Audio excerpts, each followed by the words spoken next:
I have written an article for Beijing Review titled War on Iran, the Rule, Not Exception of U.S. Foreign Policy. And it's about the recent war the U.S. launched against Iran, an unprovoked war of aggression, completely illegal under international law, no justification at all whatsoever even attempted to be sold to the general public, including even the American public.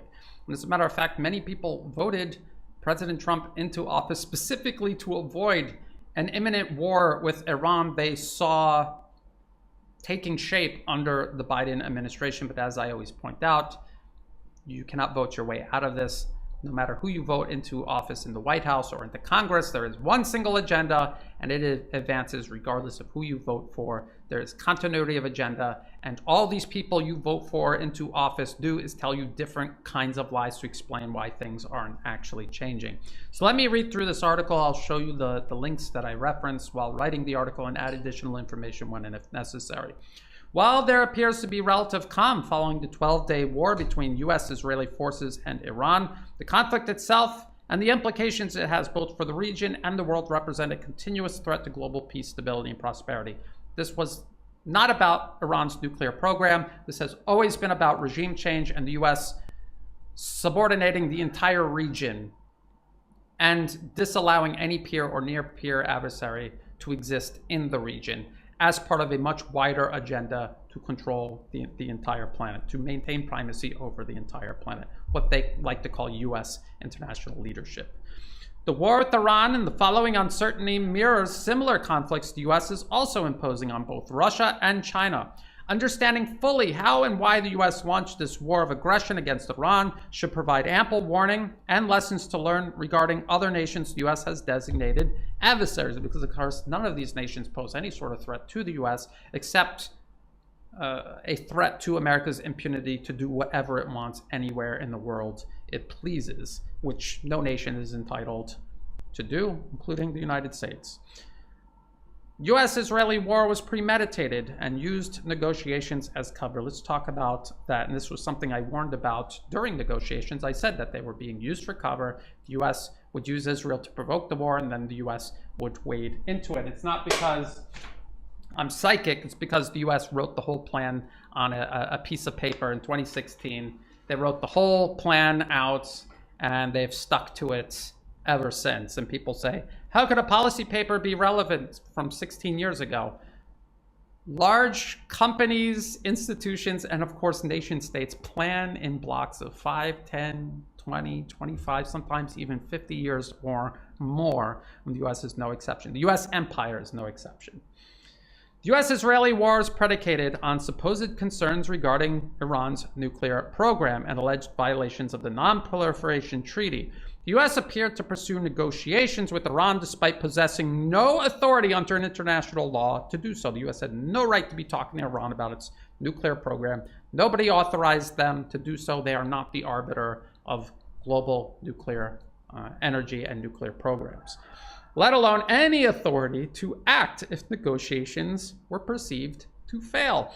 While the fighting officially began with strikes carried out by Israel on June 13, 2025, virtually all military capabilities Israel possesses are the product of U.S. aid, including billions of dollars of weapons and other support specifically tailored for waging war against Iran.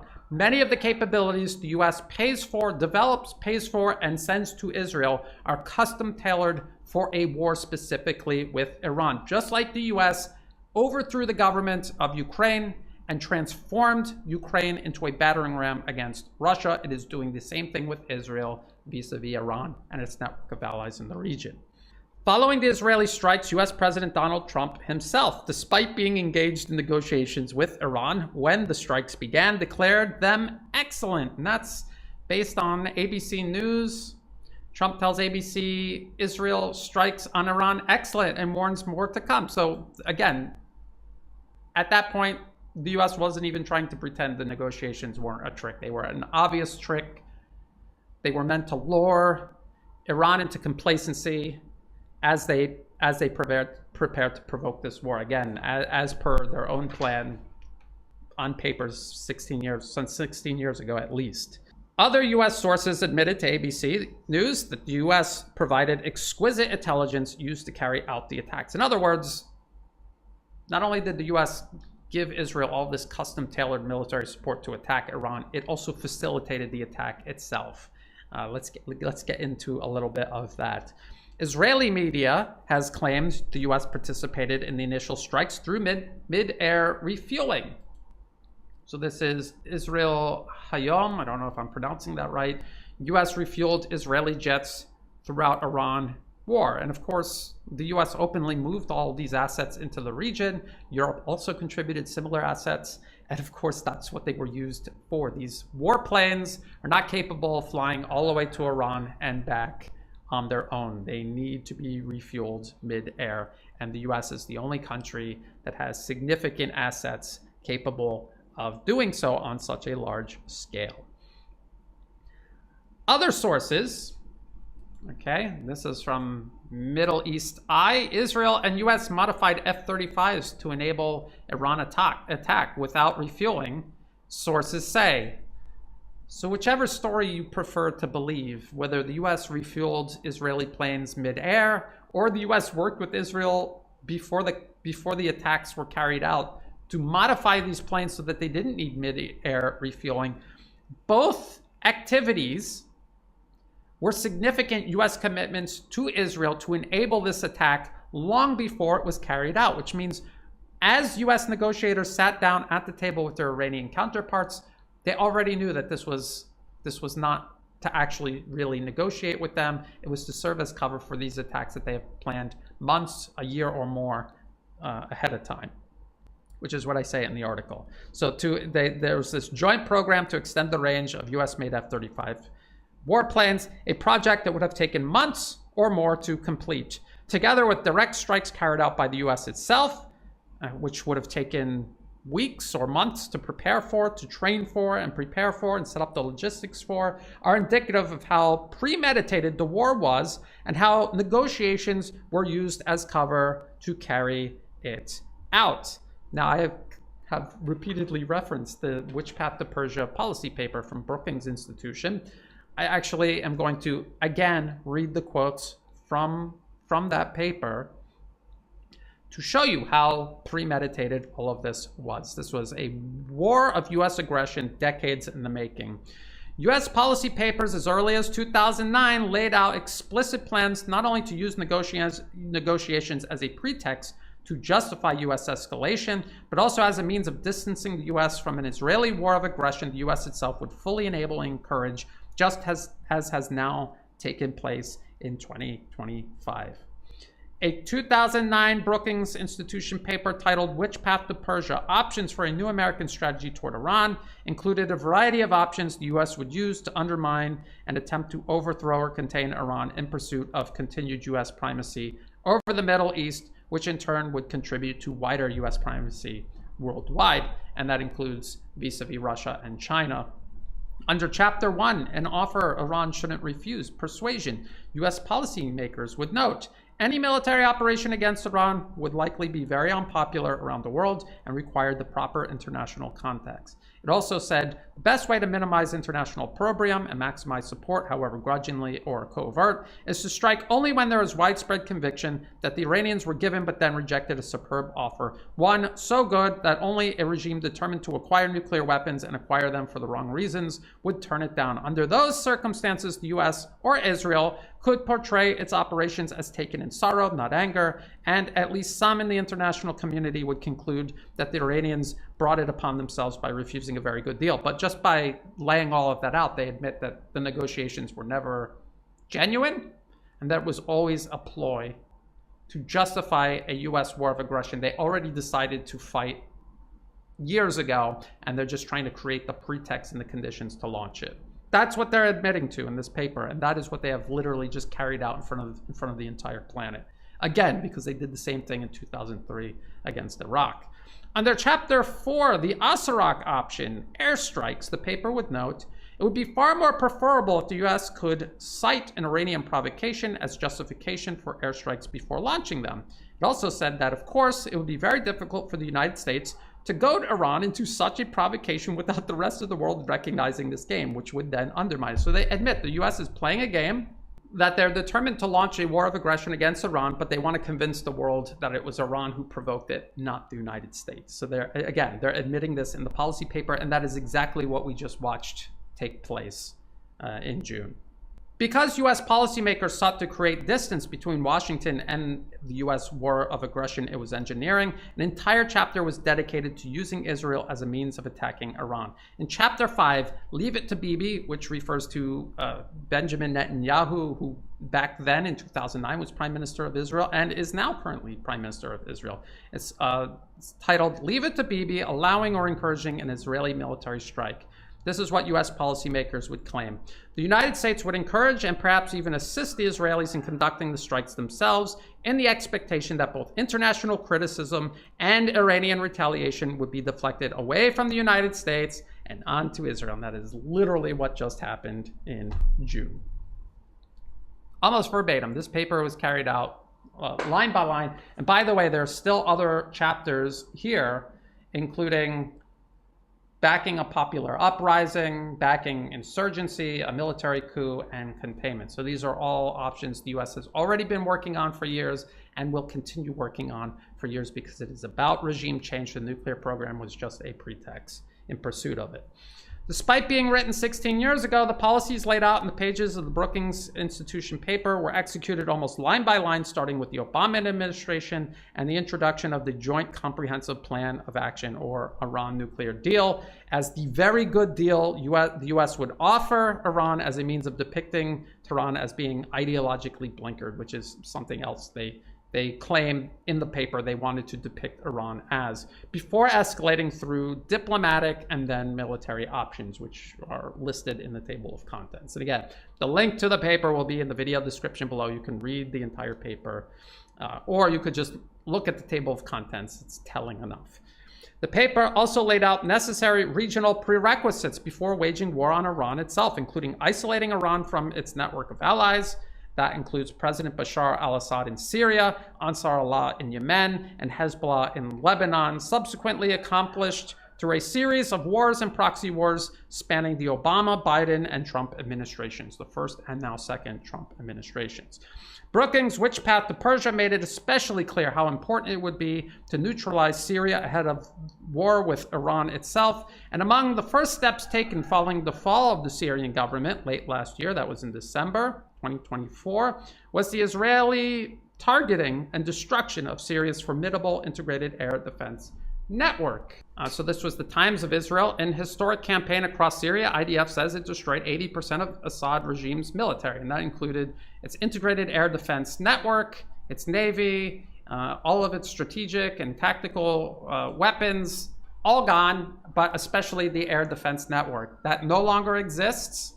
The client regime the US has since installed into power in Syria wasn't going to use it anyway, but it simply does not exist in case a countercolor revolution is mounted and Syrian sovereignty is returned. They will not have that integrated air defense network. They'll have to build it from scratch. And in the meantime, that is a clear corridor from Israel to northern Iraq and Iran, where Israeli and also US warplanes can carry out strikes. This integrated air defense network, when it existed, served until then as a layer of protection for both Syria and its Iranian allies further east from US-backed Israeli airstrikes. Once eliminated, preparations for strikes on Iran using this newly created air corridor began. People remember, late last year, before there was the transition from the Biden to Trump administration, there was already talk about going to war with Iran because now Syria was cleared out. You had this air corridor. You could just go and strike Iran, go straight to Iran and strike it through Syria. And so that's what happened. They cleared that out. That was a step, again, in the paper. And once it was completed, they moved to the next step. Line by line, they executed this policy paper. That is how US policy is determined and executed. It's not cropping up in the minds of your elected representatives. They're just selling it to you. U.S.-Israeli war on Iran is just the beginning. Despite claims that the U.S.-Israeli strikes accomplished their goals in dismantling Iran's nuclear program, it must be remembered that Washington's actual objective is regime change in Iran or Iran's complete containment. Thus, recent U.S.-Israeli attacks will inevitably be followed up by continued aggression until one or both of these objectives is achieved. So either more direct or indirect military attacks on Iran, continued undermining of its economy, and also the use of terrorism and opposition groups to try to destabilize and overthrow the government within Iran's borders. All of that will continue. And now HTS, Al-Qaeda in Syria, is being delisted by the Trump administration. It was armed and backed from Bush Jr. through Obama, the first Trump administration, the Biden administration, and now the second Trump administration will delist Al-Qaeda in Syria so that they can more openly back it. They're taking sanctions off of Syria. They're going to delist HTS as a terrorist organization, and they're going to then directly support and build up these forces in Syria and use Syria as a springboard to destabilize and destroy the rest of the region, whatever is left of Iran's network of allies, and including targeting Iran itself, possibly. Iran is a central member of the BRICS intergovernmental organization and a pillar of an emerging multipolar world order. The elimination or containment of Iran through war and proxy war in the Middle East mirrors efforts by the US to undermine and overextend Russia through its proxy war in Ukraine, all as a means to further isolate and contain China itself. The premeditated nature of Washington's war of aggression against Iran and the way throughout which negotiations were used to lower the guard of targeted nations, as well as portray the US as an arbiter rather than an aggressor, serve as a warning to nations like Russia and China faced with similar US policies of encirclement and containment. The US proxy war and war of aggression against Iran is not an isolated incident or an exception regarding US foreign policy, but a destructive example of its rules. Capitals across the multipolar world ignore this geopolitical reality and fail to overcome it at their own peril. Multipolarism is not inevitable. It is something the US is mobilizing all of its resources to stop and reverse. And so the multipolar world, if it wants to continue to rise, is going to have to put in extra effort to do so. They're going to have to create not just a multipolar world and a balance of global power. They're going to have to create the conditions worldwide that prevent the US from interfering in other nations, coercing them, capturing them, and using other nations as proxies to encircle and contain other nations, to divide and destroy the planet, to undermine and subordinate nations from Russia to China and everyone in between, including Iran and many other nations. So let's just keep in mind how all of this unfolded, how this was stated US policy spanning many presidential administrations. The Trump administration only just picked up where the Biden administration left off, and all of this is continuing in a very predictable direction. Ignore the rhetoric coming out of Washington, although at this point, a lot of the rhetoric that we hear is actually now just naked imperialism. They're just outright saying we're going to clobber BRICS, we're going to contain China, and we're going to send more weapons to Ukraine. So in many ways, the mask has already fallen off. This was what I was warning about 7-8 months ago, before President Trump even stepped in office. I didn't mean to squash everybody's hopes, but it was just so obvious. And what is the point of hoping in something that is pure fantasy and the exact opposite of reality? So I hope many more of us are now on the same page, and we can work together to move forward in this reality and to shape the future in a way we want to see it unfold, rather than the way these interests in the US seek for it to unfold. Until then, if you thought this video was useful, please like and share. Think about subscribing. It's free to do. It helps the channel grow. Check the video description below for other places you can find and follow my work. There will also be the links to the article itself and all of the articles within it that I cited. There are also ways you can help support my work. I do not monetize my YouTube channel or any of my social media platforms. If ads pop up, feel free to skip them or block them. They're not doing me any good. If you do want to help support my work, please do so through Buy Me a Coffee and also through Patreon. To everyone who has been helping out, whether it's a one-time donation, donations month to month, or if you have no resources to spare and you're just helping share my work with others, that is all greatly appreciated. That is what makes this work possible. So thank you. And as always, thank you for watching. In fact, I think in 1994 was the first time that Ukraine got involved with NATO exercises, but they sent their troops into Poland and the Netherlands for two separate exercises.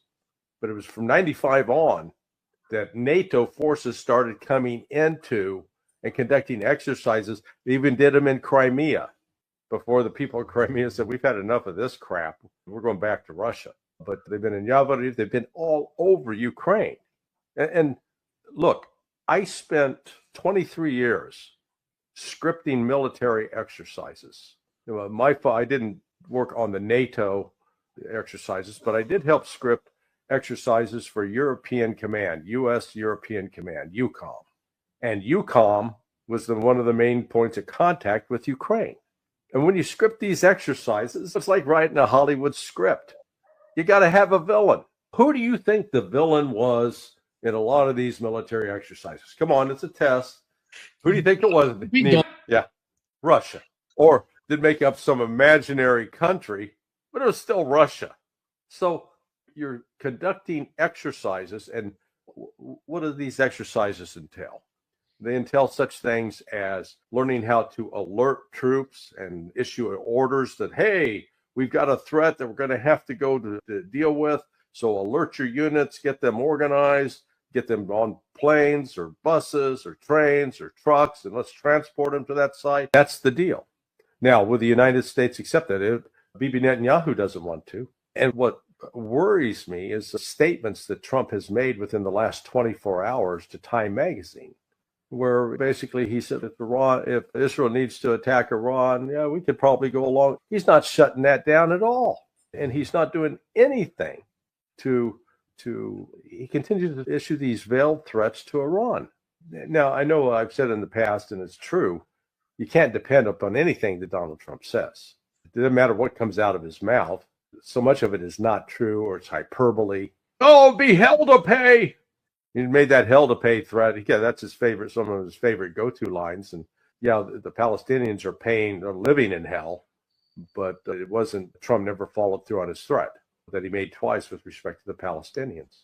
So this, coming back to the Witkoff-Putin meeting, that I think the Iran issue is one of the things on the table, because you saw that the Sultan of Oman was in Russia this past week, meeting with Putin. The Iranian foreign minister, she was there meeting with Putin. So Russia's really playing a key role with respect to getting this deal done in Iran. I think, frankly, there is no deal to be had with Ukraine. If I was advising Putin, I'd just say, look, this is a dead end. The only way you're going to change the dynamics is to defeat NATO, because otherwise NATO will continue doing what it's doing. Why do you bring Lithuania, Latvia, and Estonia into NATO? I mean, good God, I think I mentioned this, there was a vote. There was a referendum in Crimea. The people voted to join Russia. Russia didn't put a gun to their head and make them do that.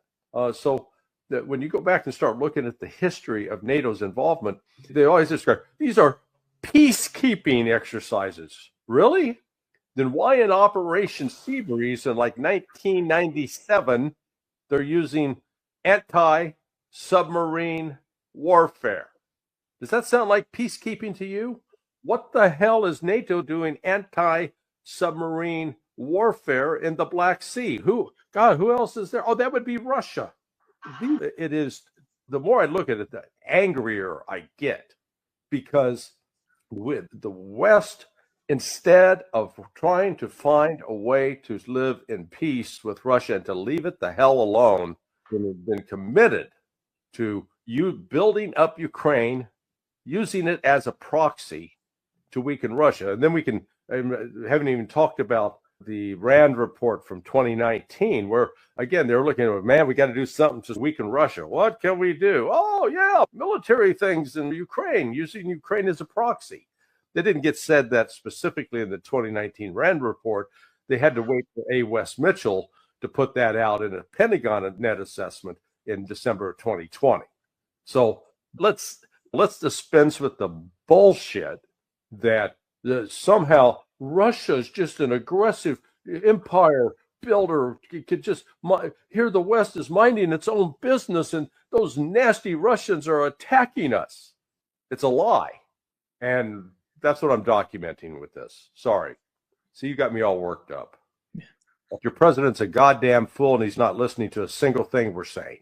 Witkoff started his meeting with President Putin about an hour and a half ago. And true to form, Kiev attempted to launch one of their Patriot missiles or who knows what, and it went up and came down and hit a civilian apartment building. That wasn't the Russians. The Russians, they hit what they aim at. The Russians are in no mood to make, quote, compromises with Ukraine. Let me put it this way.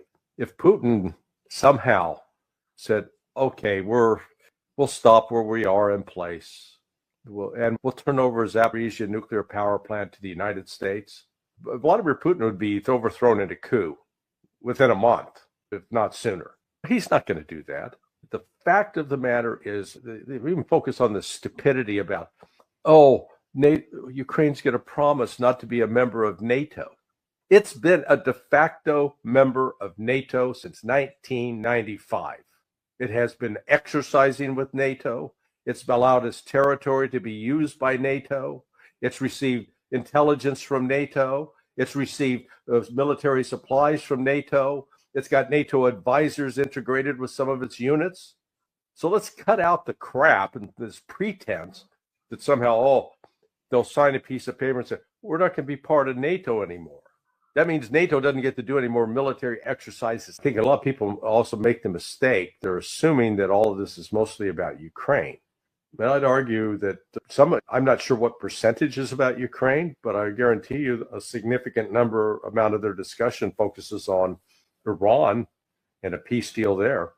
I said this is every week, the previous 2 Saturdays, and now we're coming up on this third Saturday, it's like the fate of the world hangs in the balance. Because Witkoff is leaving today. It's Friday in Moscow. Right now it is 6 p.m. He's got to get on a plane and fly down to Oman. That's a 5.5 hour flight. Okay, so even if he left right now, he'd be getting in at about 11 p.m. at night. So what's going to happen is he may not get out of there for another 3 to 4 hours. So he hops on a plane at 10 p.m., 11 p.m. Moscow time, gets off. We try to sleep on a plane. He's not flying in luxury conditions. And then he has to be awake and refreshed tomorrow for the meeting with Iran. And there's clearly a deal that Iran and the United States could cut that would potentially earn Trump the Nobel Peace Prize if he pulls it off. The Europeans wouldn't give him the prize, but he'd deserve it at least, a lot more than Barack Obama. The deal is real simple, that Iran will agree to limit its nuclear enrichment to 3.6%. Even the 20% that it has been doing, it will take that 20%, those medical isotopes will come from Russia, and it will continue to develop nuclear energy industry in concert with Russia. Russia, in fact, just announced that it's going to build a new nuclear plant again, I can't emphasize enough this, when you look at the millions, it may be approaching $1 billion over 30 years. The amount of money that was spent on all of these military exercises, and the express purpose of these exercises ultimately was to equip and prepare Ukraine to be a military proxy against Russia. It wasn't for defense. It was for offense. And we've seen the culmination of that when Vladimir Putin launched I call it a counteroffensive, because there were already the buildup of troops in Ukraine that they were going to launch a preemptive strike. And Putin beat him to the punch in 2022. And They've been consistent with what they want to achieve through negotiations. I am not an advisor to the Kremlin, even though I have met with Lavrov. He doesn't call me up and say, "Hey, what do you think?" But I would tell him to say to the United States, "You have attacked us." In any normal, if we were in a court of law, you would be charged with assault and battery.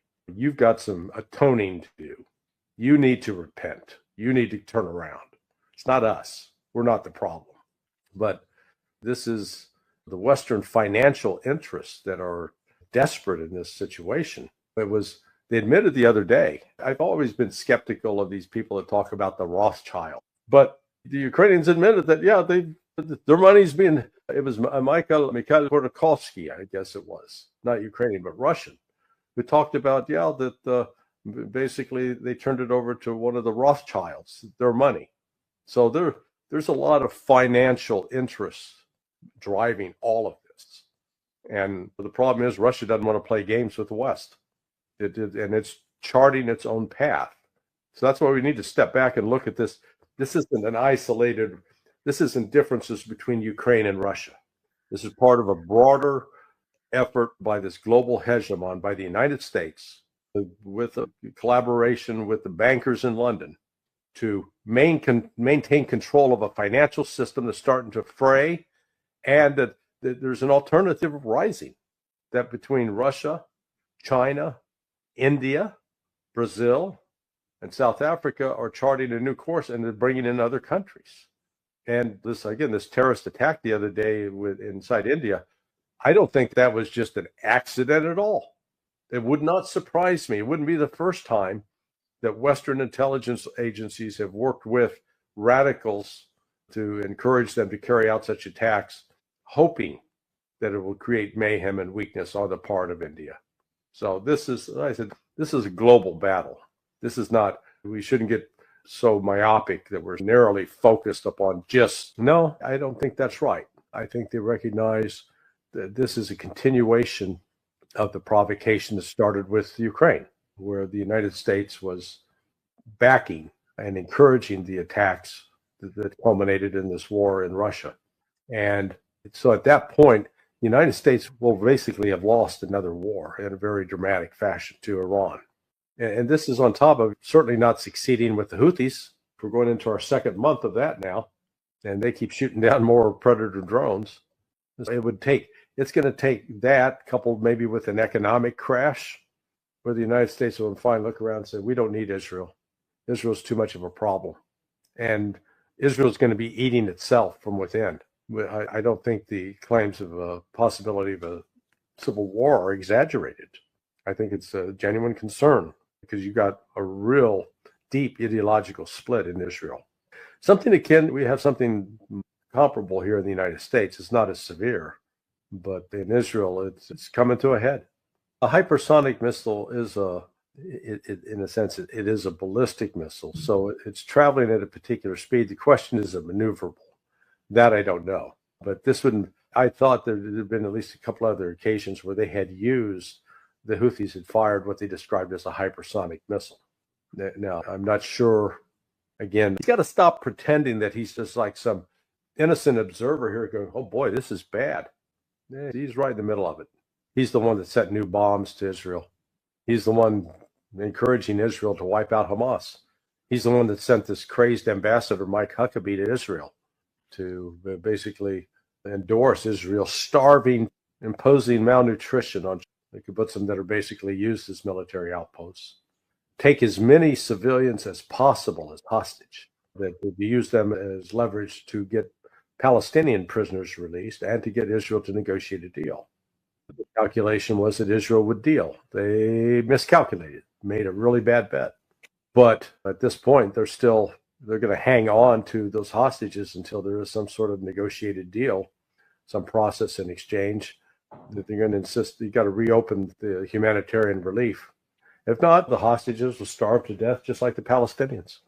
And there have been comments by some senior Israeli officials just recently that a fellow named Avidor, said that he's learned that Donald Trump is becoming increasingly exasperated with Netanyahu and doesn't like him. But then you had Trump put out a Truth Social post sometime this past week where he said, "Oh, I just got off the phone with my buddy Bibi. Man, we see everything. We're united. We're all on the same page of music." So who knows? He says one thing and does another, and that unpredictability is a real problem. The only thing that would make that possible is that if Israel chooses to launch an attack on Iran and Trump foolishly agrees to go along with it and provides assistance, and Iran destroys a significant portion of the Israeli attackers and then retaliates and destroys major sites in Israel, all of a sudden Trump is embroiled now in the potential for a global war, because any retaliation at that point against Iran, they'll have to worry about the response of Russia and China. Now, I know you get a lot of experts in the United States, oh, Russia and China will never get involved. The problem is Trump doesn't have the control he thinks he has over Israel. Israel's internal divisions are sharpening. I don't know if you've had a chance to read any of the coverage that Alistair Crook and his wife have done of the Hebrew press, but the talk about a civil war in Israel is coming from very prominent individuals on both sides of the ideological spectrum there in Israel. There's really no political consensus.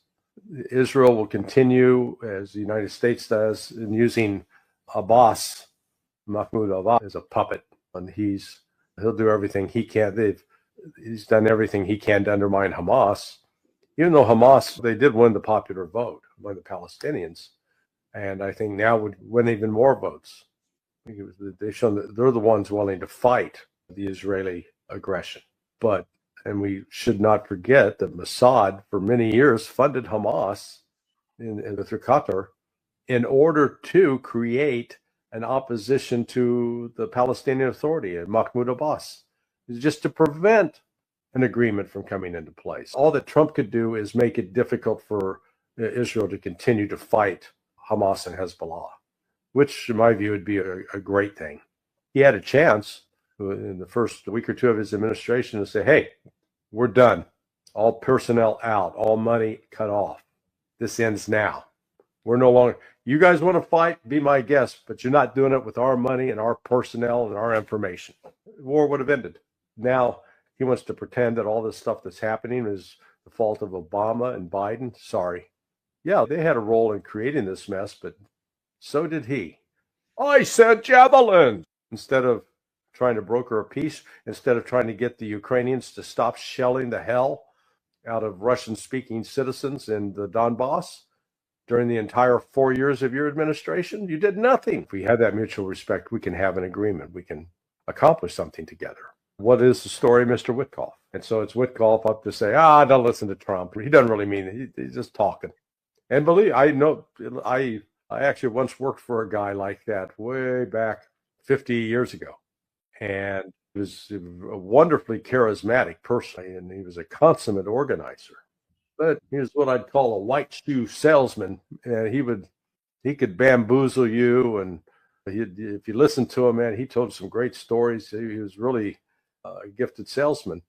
But you'd come away later and realize, what he said wasn't true. So that's Trump in part. Again, that's it. The world keeps hovering on a precipice every week that if Iran and the United States come to a deal, it's going to be an updated JCPOA.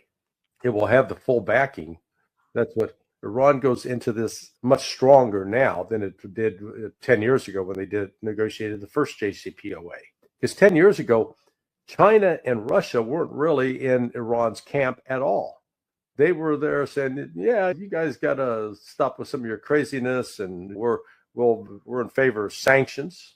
Now, whole different ballgame. Russia and China are the big brothers of Iran, and Iran's got a partnership with each of them, a more formal relationship with Russia by virtue of the strategic cooperation agreement that they signed. So they're not going to be bullied and pushed around and threatened this time. They're not on their heels as they were. They were embroiled in a war in Yemen. They were embroiled in a war in Syria, and so they were facing some real challenges there, along with all the economic sanctions they were facing in 2015. They still face those sanctions, but they're in a much stronger position now than they were then. And Donald Trump believes in the Easter Bunny, and Donald Trump believes in the Tooth Fairy, and Donald Trump believes in Santa Claus. Ain't happening. Saudi Arabia is not entering the Abraham Accord until the rights of the Palestinian people are protected and secured. Period. That they're not going to be bought off. The group that's reportedly carried out the attack there in Kashmir, Lashkar-e-Taiba, or it's a breakoff from Lashkar-e-Taiba. Lashkar-e-Taiba is the one that went into Mumbai. Good Lord, was that now 10 years ago? And they all these people in these hotels. They went around this. It was a well-organized thing. And here you got the Pakistan. This is not some crackpot in Pakistan. This is their defense minister saying, yeah, man, we were doing the dirty work of the West. They were encouraging us to fund some of these groups so they could carry out these attacks because it accomplished some political purposes for the West. I don't believe a thing anymore that comes out of the mouths of anybody in Washington, D.C. Sorry. I'm ashamed to say that as an American, but our lies are so gargantuan and so monstrous, and it has resulted in the deaths, millions of people, women, and that is on the hands of the United States. If there really is such a thing as karma, then the United States is going to have a very bad time in the future. If the karma comes home, both from the destruction of our own Native American Indian tribes onto what we've done around the world. We like to pretend that we're this great force for democracy, we're the city on the hill, but we don't live it. We talk about it, but we don't live it. It's going to be like the end of World War II. Yeah, at the end of World War II, the Soviets and the Americans and the Brits didn't step back and say, okay, hey, you Germans, man, you can select anybody you want. You got Adolf Hitler's cousin? Great. No more Nazis. Nazis, you're out. That's done, over. And that's where Putin has insisted that there's got to be this denazification. That has to take place in Ukraine, and that means you're going to have structured elections monitored perhaps by the UN, but it's not going to be allow the Banderites to continue to reign in Ukraine. As long as they're there, you're going to have that threat to Russia. They're going to eliminate the threat. And again, it was driven home today with the murder of this top Russian general. Now, that didn't cripple the Russian military. They've got other generals in line that'll come up the ranks, but they're going to seek revenge on this one. There are going to be some. The Soviet Union has collapsed. So what does the United States do in particular, but the rest of NATO? Do they reach out to Russia and say, hey, come on, let's put all of our past differences aside. Let's work together to rebuild your society? Hell no. They didn't do that. And instead what they do is they start cultivating a military relationship with Ukraine. And Russia was really naive. It's unbelievable. Yeltsin, and sometimes the Russians get credited with being pretty sophisticated, but by God, they got taken to the cleaners on this. And what is that? The first military sort of agreements that, hey, we're going to start working together militarily, and you're going to join the North Atlantic Council. Yeah. Now, Russia was also allowed to join that, but and then they had this partnership for peace.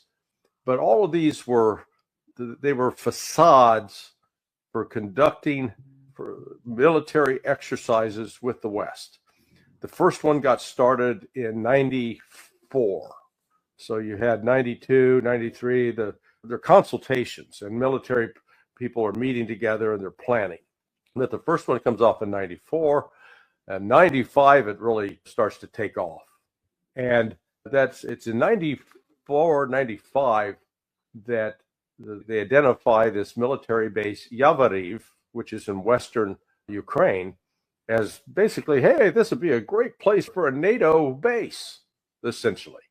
And if you recall, on March 13th, 2022, the Russians hit Yavoriv with an Iskander missile, a bunch of foreigners. So this was an attack on NATO. That's what Russia was. They were sending it loud and clear because By 1999, the Yavoriv is up and fully operational. 1999 is the year when they really start going whole hog with these military exercises. What else happened in 1999? Oh, yeah, that's right. Poland and Romania and the Czech Republic and Slovakia all joined NATO. And despite a promise a decade earlier by the then Secretary of State, James Baker, that not 1 inch, we're not moving 1 inch east. No, we're just, Germany's going to be part of NATO, but that's it. No more. No, expanded. Now, when we get into the 2000s, Russia was allowed to remain as an observer of some of these exercises until 2014, when that ain't defense. That's offense. Or let's put it this way. It can be both defensive and offensive, but that's the point. You disguise yourself as, oh, we're just working on defense over here, and then wham, this sucker punch. So what we're looking at here from the standpoint of Russia is they want to get along with the United States. They recognize the cost of having a nuclear war. But there's no negotiating with Ukraine. Ukraine, with the current leadership, is not going to negotiate. They're not going to act in good faith at all. And that's what I said. I think Trump's delusional that he thinks he's going to get a deal. Peskov is meeting with Putin right now, and Putin will politely lay out to him what Russia's expectations are as such. Is it possible that Putin could make some concessions that would be satisfactory to Trump? That's possible. And if he does that, I don't think Putin will be around for long. Because the Russian people, particularly with the murder of this general today, are enraged, and they're not going to put up with it anymore. He's the direct line of communication between Putin and Trump. And Peskov is not, he's created some enemies for himself in the deep state. It has roughly the same population as Brooklyn, New York. And Brooklyn, New York is bigger than the population of Latvia or Estonia. They're candidly pissant little countries, barely deserve to be called countries. And yet NATO is aligned with them. And if NATO is conducting military exercises on the border of Russia, we would not allow that in the United States. If Russia was conducting military exercises in Mexico or Canada, then we think we can go do that to Russia. That's what infuriates me. This is crazy. And Russia's been very patient. And the problem is, the West mistakes that patience for weakness. I don't know how. I keep trying to communicate that to my Russian friends. They mistake your patience, your forbearance for weakness. And the problem with that is they'll keep stepping over the line, and before you know it, boom, they've crossed the line that they can't come back from. The United States is not a mediator. I'm sorry to get angry, apologize for my language, but good God. We've been supplying the intelligence. We've been supplying the weapons. We've been supplying the military planning for attacks on Russia. We are part of the problem. We're the enemy. And Russia, I think, correctly notes that they've got to deal with us in order to diffuse this whole thing. They better understand it, because this notion that the United States is some sort of benign actor in this process is just utter nonsense. Delusional proposals, completely divorced from reality. Russia is winning on the ground militarily. It's steadily advancing. Maybe not advancing as fast as some in the West think they should, but all these Westerners complaining about Russia's so slow. Hey, give me the story about the great U.S. victory in Afghanistan. How did that go after 20 years? You got your ass kicked. You have no room to talk. Oh, let's talk about your great victory in Vietnam. Oh, yeah, that didn't work out so well either. There's Iraq, Syria. Come on. The United States is in no position to lecture anybody about military progress or the kinds of plans that they should be carrying out or the kind of lack of progress. Again, I can't emphasize enough,